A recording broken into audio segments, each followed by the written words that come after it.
Everyone good morning welcome back to my channel welcome to ఎన్జేటీ fashions అండి. So ఈరోజు Saturday అనమాట. So మా చిన్నోడికి ఇవాళ వ్యాక్సినేషన్ డే.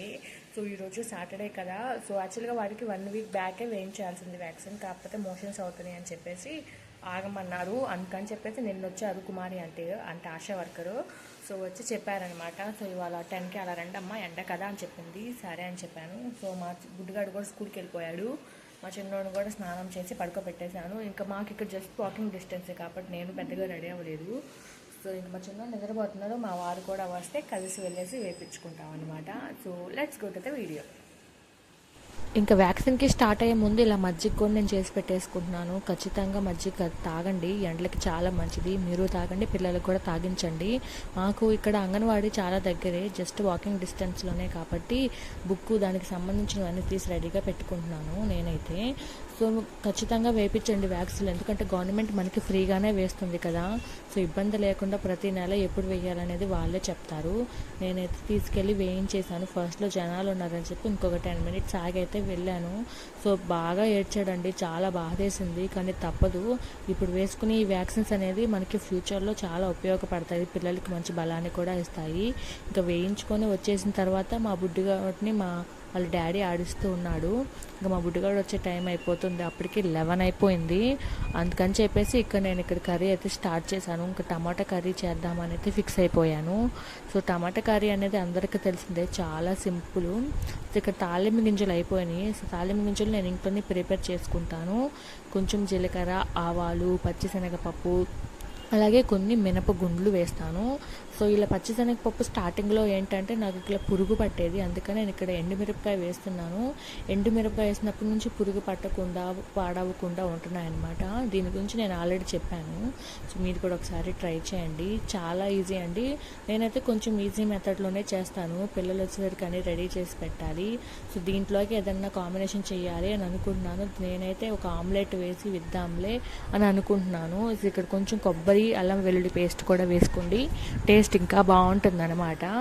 ఇంకా ఉప్పు అన్నీ వేసేసి అయితే పక్కన పెట్టేశాను. ఇంకా రైస్ ఒకటి వండేస్తే సరిపోతుంది. సో పిల్లోడు కూడా అంత హుషారుగా ఏమీ లేడు వ్యాక్సిన్ వేశాక, అంటే కొంచెం పెయిన్స్ అవి ఉంటాయి కదా. సో వాళ్ళు ఏం చెప్పారంటే ఫీవర్ ఏం రాదు, ఎడం కాలికి కూడా వేయలేదు, కుడి కాలికి 2 చేతులకి వేశారు. సో ఇబ్బంది ఏమి ఉండదు అని చెప్పారు, ఫీవర్ రాదు, మోకాలు కూడా వాయదు అని చెప్పారు. కానీ కొంచెం డల్ అయితే ఉన్నాడు వేసినప్పటి నుంచి. ఇంక ఈ లోపు కర్రీ అయ్యేలోపు నేను ఇక్కడ బాదం పప్పు ఉంటే తినేస్తూ ఉన్నాను అనమాట. నైట్ సోక్ చేసి పెట్టుకున్నాను. కొన్ని నేను తినేసి కొన్ని మా బుడ్డిగాడు సాయంత్రం ఈవినింగ్ స్నాక్ లాగా తింటాడని చెప్పేసి పక్కన పెట్టేశాను. సో అవి తింటూ పని చేసుకుంటున్నాను. సో ఎన్ని పనులు ఉన్నా మన స్కిన్ కేర్ కానీ మన హెల్త్ కేర్ అనేది మనమే చూసుకోవాలి. ఇంకా ఇలా కర్రీ అయితే అయిపోయింది.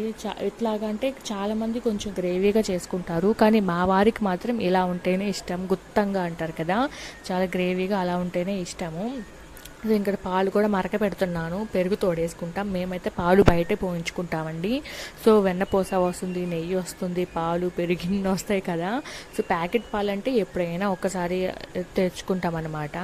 సో ఇక్కడ రైస్ కూడా పెట్టేశాను. ఇక్కడ ఆల్మోస్ట్ రైస్ కూడా వచ్చేసింది. సో ఇంక ఈ గ్యాప్లో మా చిన్నోడికి మజ్జిగ కూడా తాపించేస్తున్నాను. మజ్జిగ చాలా మంచిది, వాడు అసలు ఇంట్రెస్టెడ్గా లేడు. ఎందుకంటే చెయ్యి నొప్పి, కాళ్ళు నొప్పులుగా ఉండటం వల్ల పట్టుకుంటే ఏడ్చేస్తున్నాడు. ఎలాగోలా తాపించేశాను. నేను మ్యాక్సిమం పిల్లలకి బలవంతంగా ఇవ్వడానికైతే ట్రై చేయను, ఎందుకంటే ఏది కూడా మనం బలవంతంగా ఇవ్వకూడదు. వాళ్ళు ఇష్టంగా తీసుకుంటేనే వాళ్ళకు కూడా తృప్తిగా ఉంటుంది. సో అందుకని చెప్పేసి ఇష్టమైతే తాగుతాడు, లేకపోతే తర్వాత తాగుతాడు అని చెప్పేసి అయితే వదిలేశాను అనమాట నేను. ఇంక ఇక్కడ గంజి కూడా వంచేసాను. ఈ గంజి నేను ఈవినింగ్ తాపిస్తాను. సో రోజు తాపించనండి గంజి. సో డే బై డే 2 డేస్కి ఒకసారి అలాగా అన్నం వండేటప్పుడు కొంచెం గంజి ఉంచి తాపిస్తాను. సో మోషన్స్ అప్పుడు కానీ వాళ్ళకి ఫీవర్ వచ్చినప్పుడు ఏంటంటే కొంచెం నీరసంగా ఉంటారు. సో అప్పుడు వాళ్ళకి హెల్తీగా అంటే కొంచెం ఎనర్జెటిక్గా అనిపించింది అనమాట బాడీ. సో ఫీవర్ వచ్చినా మోషన్స్ వచ్చినా ఖచ్చితంగా గంజి అలా తాపించండి, మంచిది. ఇంకా మా బుడ్డిగాడి కోసం ఇంకా నేను ఆమ్లెట్ వేస్తున్నాను. ఆమ్లెట్ వేద్దాం అనుకున్నాను కానీ ఎప్పుడు ఆమ్లెటే అని చెప్పేసి నేను ఇక్కడ స్క్రాంబుల్ చేశాను. సో వాడి కోసం ఫుడ్ రెడీ చేశాను. ఇంకా మా వాడు వచ్చేసాడు రాగానే. ఇంకా వాడికి డ్రెస్ చేంజ్ చేసేసి వాడికి ఫుడ్ పెట్టేసి పడుకోబెట్టేశాను అనమాట. సో ఇంకా వాడితో అయితే ఇబ్బంది ఏముండదు. ఇంకా హాలిడేస్ వస్తే మాత్రం చుక్కలు చూపిస్తాడు ఇంకా మాకైతే. ఇంకా మా కోసం నేను ఆమ్లెట్లు వేసేస్తాను. ఆమ్లెట్ రెసిపీ అనేది చెప్పాల్సిన అవసరం లేదు, చాలా సింపుల్. కొంచెం ఆనియన్స్, ఎగ్, ఉప్పు, కారం, పసుపు అంతే. ఆ 3 వేసేసి బాగా మిక్స్ చేసేసుకొని లంప్స్ లేకుండా ఇంకేముంది ఆమ్లెట్ వేసేసి పక్కన పెట్టేశాను. మా వారు బయటికి వెళ్ళారు ఒక చిన్న పని మీద. సో మా చిన్నోడినేమో మా నాయనమ్మ తీసుకుని వెళ్ళింది ఆడించుకుందామని చెప్పేసి. మా బుడ్డిగాడేమో నిద్రపోతున్నాడు. ఇంక ఈ గ్యాప్లో నేను ఆమ్లెట్ అన్నీ వేసి పెట్టేసుకుంటే రాగానే తినేయచ్చు అనమాట. ఇంక నేను ఆమ్లెట్ అయితే వేసి పక్కన పెట్టేసుకుంటున్నాను. సో వ్యాక్సిన్ వేశాక స్టార్టింగ్లో కొంచెం ఇబ్బంది పడ్డాడు పెయిన్స్ వల్ల. తర్వాత కొంచెం హుషారుగానే ఉన్నాడండి. సో చూడాలి డే అంతా ఎలా ఉంటాడు ఏంటి అని చెప్పేసి. ఫీవర్ అయితే రాదన్నారు, కానీ కొంచెం ఇబ్బంది అంటే ఇంజెక్షన్స్ వేశారు కదా చేతులకి, కొంచెం పెయిన్గా ఉన్నట్టుంది. నేను ఫీవర్ వస్తేనే డ్రాప్స్ వేద్దాం లేకపోతే లేదు చూద్దాం అన్నట్టుగా ఉన్నాను. సో ఇక్కడైతే ఇంకా ఆమ్లెట్లు అయితే వేసి పక్కన పెట్టేశాను. ఇంకా మా నాన్నగారు లంచ్కి వచ్చారు. సో మా చిన్నోడిని కూడా తీసుకెళ్లారు. వాడు పెద్దగా అరుస్తున్నాడు. వాడి గోలకి ఎక్కడ మా బుడ్డిగాడు నిద్రపోతున్నాడు పెద్దోడు, ఎక్కడ లేస్తాడా అని చెప్పేసి తీసుకెళ్ళాడు అనమాట. ఆయన మళ్ళీ వెళ్ళేటప్పుడు లంచ్ అయిపోయి వెళ్ళేటప్పుడు తీసుకొచ్చి వదిలిపెడతారు. సో అక్కడ మా అన్నయ్య వాళ్ళ అబ్బాయి ఉన్నారు కదా, వాళ్ళతో ఆడుకుంటూ ఉంటారనమాట. సో నేను ఈ గ్యాప్లో చిన్న చిన్న ఎడిటింగ్లు వాయిస్ ఓవర్లు ఉంటే ఇచ్చుకుంటున్నాను. కొంచెం రెస్ట్ దొరికిద్ది నాకు రోజు ఈ టైంలో. ఇంకా వాడు వచ్చాక వాడిని నిద్రకేసేసి ఈ గ్యాప్లో మా వారు వస్తే ఇద్దరం తినేసి బజ్జుంటాం అనమాట మేము కూడా. సో ఇప్పుడే ఆఫ్టర్నూన్ ఇంకా మా వారు వచ్చారు. మా వారు వచ్చిన తర్వాత కమ్మకి తినేసాను. వీడియో తీయడానికి వదలలేదు. యాక్చువల్గా ఫోన్లో ఛార్జింగ్ అయిపోతే పెట్టేశాను అనమాట. సో ఇంకా తినేసేటప్పటికే మా నాయనమ్మ మా చిన్నోడిని తీసుకొని వచ్చింది నిద్రకు వచ్చాడని చెప్పేసి. ఇంక వాడిని నిద్రకేసి అలాగే నిద్రపోయాను. ఇదిగో ఇప్పుడు లేచాను. లేచేసరికి మా వారు కూడా లేరు, ఆయన వర్క్ పని మీద వెళ్ళిపోయారు. ఒక చిన్న నాప్ వేసిన తర్వాత మా బుడ్డిగాడు ఎప్పుడో 12:30కి అన్నం తినేసి పడుకున్నాడు కదా. సో ఇంక రోజు ఈవినింగ్ స్నాక్ ఏదో ఒకటి చేయాల్సి వస్తుంది, ఏదైనా చేయటం. కానీ మ్యాక్సిమం నేనైతే ఫ్రూట్ ఇవ్వడానికి ట్రై చేస్తున్నాను. పుచ్చకాయ కానీ, మస్క్ మిలన్ అంటే కర్బూజా అంటారు, అలాగా వాటరీగా ఉంటేవి ఇవ్వడానికి ఇష్టపడుతున్నాను. ఎందుకంటే పిల్లలు బాగా ఆడుకొని డిహైడ్రేట్ అయిపోతారు కదా, అందుకని చెప్పేసి ఇంక పుచ్చకాయ కోసి ఇచ్చాను. లేపాను యాక్చువల్గా నిద్రపోతుంటే, కొంచెం ప్యాంపరింగ్ చేశాను అనమాట నిద్ర లేచాక. ఇంకా వాళ్ళ డాడీకి అప్పచెప్తే వాళ్ళిద్దరు కలిసి తింటున్నారు. సో నేను కూడా పుచ్చకాయ తిన్నాను, చాలా బాగుందండి. ఇంకా నాకున్న చిన్న చిన్న పనులు ఈవినింగ్ రొటీన్స్ అన్నీ కూడా నేను చేసుకుంటూ ఉన్నాను అనమాట. సో ఈవినింగ్ అందరికీ సేమ్ ఒకేలా ఉంటుంది. సో పిల్లలు స్నాక్స్ పెట్టేసి బెడ్ అంతా క్లీన్ చేసేసుకొని బట్టలన్నీ మడతేసుకుంటే నాకు సగం పని అయిపోతుంది. బెడ్ క్లీన్గా ఉంటే ఆల్మోస్ట్ హౌస్ అంతా క్లీన్ అనిపించింది కదా, నాకైతే అదే ఇంపార్టెంట్. సో ఇంకా హెయిర్ ఆయిలింగ్ పెట్టేసుకుంటున్నాను. సాటర్డేనే కదా, ఇవ్వాలే నేను హెయిర్ వాష్ అయి చేసేసుకుంటే నాకు రేపు మార్నింగ్కి ఇబ్బంది లేకుండా ఉంటుంది. సండే నాకు ఇంకా బిజీగా ఉంటుంది కదా. సో ఇంకా టీ పెట్టేసుకుందామని చెప్పేసి ఫిక్స్ అయిపోయాను. ఎందుకంటే అరౌండ్ 5-10 అలా అవుతుంది. మార్నింగ్ తాగట్లేదు కదా, అట్లీస్ట్ ఈవినింగ్ అన్నా అప్పుడప్పుడు పెట్టుకొని తాగుదాం అనుకుంటున్నాను. ఇక్కడ మేకర్ చూసారు ఆల్మోస్ట్ నిండిపోయింది. నేను తీయాలి. ఇంకొక 2-3 డేస్ అయితే ఫుల్ అయిపోతుంది అనమాట. హెయిర్కి ఆయిల్ బాగా అప్లై చేసేసుకొని ఇంకా టీ పెట్టుకుందాంలే అనుకుంటున్నాను.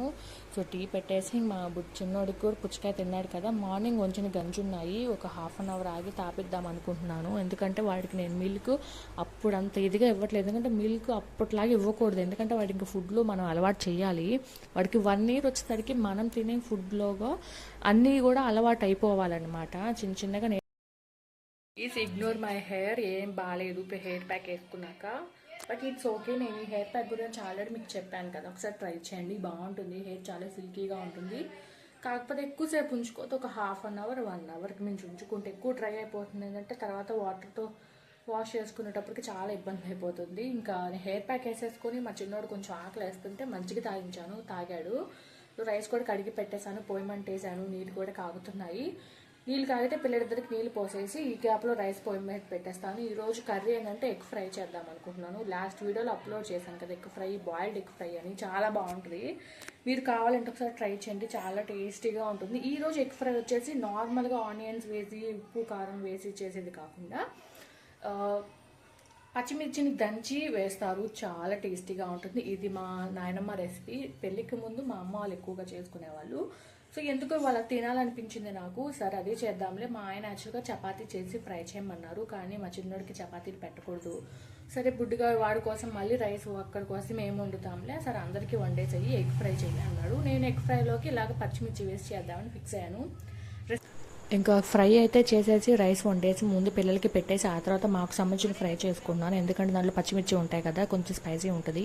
నార్మల్గా చేసుకునే ఎగ్ ఫ్రై లాగే, కాబట్టి ఇందులో పచ్చిమిర్చి పేస్ట్ యాడ్ చేస్తాము. ఇంకొంచెం ఎక్కువ యాడ్ చేయాల్సింది, నాకు కొంచెం తక్కువ అయింది, అందుకని చెప్పి కొంచెం కారం కూడా యాడ్ చేశాను. టేస్ట్ అయితే చాలా బాగుంది. మీరు ఖచ్చితంగా ట్రై చేయండి ఈ రెసిపీని, చాలా టేస్టీగా ఉంటుంది, చాలా యూనిక్గా కూడా ఉంటుంది అనమాట.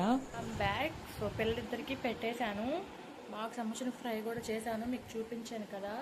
చాలా బాగుందండి. నేను తినేటప్పుడు మా వారి రియాక్షన్ కూడా అడుగుతాను, ఎందుకంటే వాళ్ళ ఇంట్లో అసలు ఎప్పుడు ఇలా రెసిపీస్ చేసుకోరు, ఇది మాకే అలవాటు కాబట్టి. సో ఫ్రెష్ వచ్చాక హెయిర్ చూసారు ఎంత బాగుందో. నాకు హెయిర్ ఫాల్ కూడా చాలా బెటర్ అయింది, చాలా తగ్గింది. సీ మై ఫేస్ లుకింగ్ చాలా బాగుంది కదా. సో హెయిర్ వాష్ చేశాను, డ్రై అయ్యాక చూపిస్తాను ఎంత బాగుందో. సో ఇంకా చిన్నోడికి టైం అయిపోతుంది, అరౌండ్ ఇప్పుడు టైం 8:30 ఏమవుతున్నట్లుంది నైట్. సో చిన్నోడికి పాలు ఇచ్చేసి బజ్జో పెట్టేశాక 9కి 9:30కి ఏమో బుడ్డిగాడిని కూడా నిద్రకేసేస్తాము. ఆ తర్వాత మేము ఇద్దరం తింటామన్నమాట. ఇప్పుడే కొంచెం సో ఇంకా మేము కూడా అయితే తినేసాము. మేము తినేసి మా పెద్దోడిని కూడా ఉయ్యాలేసి బజ్జో పెట్టేశాను. సో ఎగ్ ఫ్రై అయితే చాలా బాగా కుదిరిందండి. యాక్చువల్గా ఇందులో పచ్చిమిర్చి తక్కువ అయింది కాబట్టి కొంచెం కారం యాడ్ చేశాను, లేదంటే కొంచెం పచ్చిమిర్చి ఎక్కువగా ఉంటే సరిపోతుంది కారము. సో ఒకసారి ట్రై చేయండి, టేస్ట్ అయితే చాలా బాగుంటుంది. ఇంకా మేము కూడా పడుకోవాలి, ఎందుకంటే ఇప్పుడు కొంచెం తొందరగా పడుకుంటేనే రేపు మార్నింగ్ సండే కదా, కొంచెం ఎర్లీగా లేస్తే నాకు పనులు తొందరగా అయిపోతాయి కాబట్టి. ఐ హోప్ మీకు ఈ వీడియో నచ్చిందని అనుకుంటున్నాను. వీడియో నచ్చితే లైక్ చేయండి, సబ్స్క్రైబ్ చేసుకోండి. మీకు ఇంకా ఎలాంటి వీడియోస్ కావాలో కామెంట్ చేయండి. Thank you so much for watching. Bye guys.